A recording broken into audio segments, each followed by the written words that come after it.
ವೆಂಕಟಪುರ ಎನ್ನುವ ಸುಂದರವಾದ ಗ್ರಾಮದಲ್ಲಿ ಕನಕರಾಜ್ ಮತ್ತು ರಾಜಯ್ಯ ಇಬ್ಬರು ಅಕ್ಕಪಕ್ಕದ ಮನೆಯವರು. ಕನಕರಾಜ್ ರಾಜಯ್ಯನಿಗಿಂತ ಸ್ವಲ್ಪ ಮೇಲ್ಮಟ್ಟದಲ್ಲಿದ್ದ. ಆದರೆ ರಾಜಯ್ಯ ದಿನಾಲೂ ಸಂಪಾದಿಸಿ ಅವನ ಜೀವನವನ್ನು ನಡೆಸುತ್ತಿದ್ದ.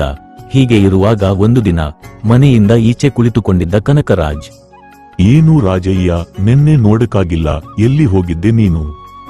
ನನ್ನ ತಂದೆ ತಾಯಿಗೆ ಹುಷಾರಿಲ್ಲ, ನಾನು ಅವರನ್ನು ಆಸ್ಪತ್ರೆಗೆ ಕರೆದುಕೊಂಡು ಹೋಗಿದ್ದೆ. ಏನು ತುಂಬಾ ದುಡ್ಡು ಖರ್ಚು ಆಯಿತು. ದುಡ್ಡು ಖರ್ಚು ಆದರೆ ಪರವಾಗಿಲ್ಲ, ಮನುಷ್ಯನಿಗೆ ಆರೋಗ್ಯ ಚೆನ್ನಾಗಿರಬೇಕು. ಲೋ ರಾಜಯ್ಯ, ನಮ್ಮಿಬ್ಬರಿಗೂ ಒಂದೇ ವಯಸ್ಸು. ಅದು ನಾವು ಅಕ್ಕಪಕ್ಕದ ಮನೆಯಲ್ಲಿ ಇದ್ದೀವಿ. ನನ್ನನ್ನು ನೋಡು, ನಾನು ವ್ಯಾಪಾರ ಮಾಡಿ ಕಷ್ಟಪಟ್ಟು ತುಂಬಾ ದುಡ್ಡು ಸಂಪಾದನೆ ಮಾಡಿ ಇಷ್ಟು ಮಟ್ಟಕ್ಕೆ ಬೆಳೆದಿದ್ದೇನೆ. ಆದರೆ ನೀನು ಮಾತ್ರ ದಿನಾಲೂ ಸಂಪಾದಿಸಿ ಆ ದುಡ್ಡನ್ನು ಅವತ್ತೇ ಖರ್ಚು ಮಾಡುತ್ತೀಯಾ? ನಿನ್ನ ಮಗನ ಭವಿಷ್ಯ ಏನೂ ಆಗುವುದು ಯೋಚನೆ ಮಾಡಿದ್ದೀಯಾ ನೀನು? ಹೀಗೆ ಕನಕರಾಜ್ ತನ್ನಷ್ಟಕ್ಕೆ ಅವನನ್ನೇ ಅವನು ಹೊಗಳಿ ಮಾತನಾಡುತ್ತಿದ್ದ. ಇದನ್ನು ಕೇಳಿ ರಾಜಯ್ಯ ಏನೂ ಮಾತನಾಡಿಲ್ಲ, ಸುಮ್ಮನೆ ನಿಂತುಕೊಂಡ. ಆಗ ತಾನೇ ಕನಕರಾಜ್ ಅವರ ಮಗ ರಾಜೇಶ್ ಅಲ್ಲಿಗೆ ಬಂದನು. ಅಪ್ಪ, ನಾನು ಶಾಲೆಗೆ ಹೋಗಿ ಬರುತ್ತೇನೆ. ಸರಿ ಕಣಪ್ಪ ರಾಜೇಶ್, ನಿನ್ನ ತಾಯಿ ಹತ್ತಿರ ದುಡ್ಡು ಕೊಟ್ಟಿದ್ದೇನೆ, ನೀನು ತೆಗೆದುಕೊಂಡು ಹೋಗು.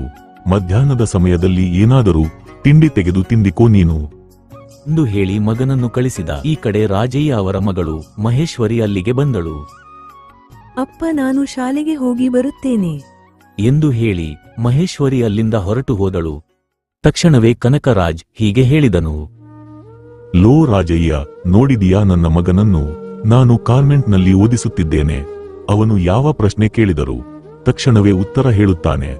ದಿನಾಲೂ ಅವನ ಖರ್ಚಿಗೆ 10 ರೂಪಾಯಿ ಕೊಡುತ್ತೇನೆ. ನನ್ನ ಮಾತನ್ನು ಕೇಳಿ ನಿನ್ನ ಮಗಳನ್ನು ಈ ಕಾನ್ವೆಂಟ್ ಶಾಲೆಯಲ್ಲಿ ಸೇರಿಸಿಬಿಡು, ತುಂಬಾ ಚೆನ್ನಾಗಿ ಓದುತ್ತಾಳೆ ಎಂದು ಕನಕರಾಜ್ ಹೇಳಿದ್ದಕ್ಕೆ ರಾಜಯ್ಯ ಏನೂ ಮಾತನಾಡಿಲ್ಲ. ನಂತರ ಕನಕರಾಜ್ ಅಲ್ಲಿಂದ ಎದ್ದು ಊರಿನ ಒಳಗೆ ನಡೆದುಕೊಂಡು ಹೋಗುತ್ತಿರುವಾಗ